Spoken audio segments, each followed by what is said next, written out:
ضلع ہری پور سے خبر شامل کرتے ہیں۔ Divisional bureau chief Royal News doctor Arshad Jamal کی رپورٹ کے مطابق الرحمن الرحیم،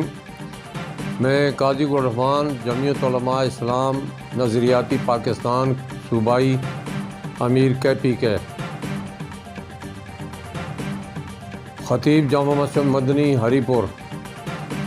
میں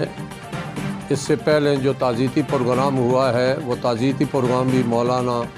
خلیل احمد مخلص جو جمعیت علماء اسلام نظریاتی پاکستان کے مرکزی امیر تھے، ان کی وفات کے بعد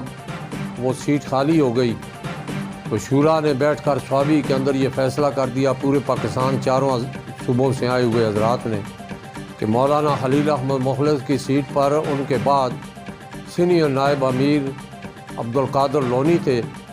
تو وہی جو ہیں اگلے انتخابات تک امیر رہیں گے۔ مولانا خلیل احمد مخلص صاحب کے صاحبزادے مولانا قاسم صاحب جو چند مہینوں کے بعد فراغت کی فضیلت حاصل کرنے والے ہیں، فارغ تحصیل عالم ہو جائیں گے، ان کو صوبہ KPK کا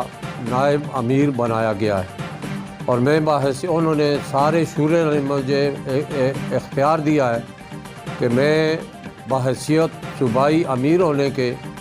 مولانا قاسم جو مولانا خلیل احمد مخلص کے صاحبزادے ہیں ان کو سینئر نائب امیر صوبائی منتخب کرتا ہوں، اور آج سے میں آرڈر کرتا ہوں پورے جمعیت علماء اسلام نظریاتی پاکستان کو کے لیے اعلان کرتا ہوں کہ آج کے بعد جمعیت علماء اسلام کے مرکزی امیر مولانا عبدالقادر لونی ہوں گے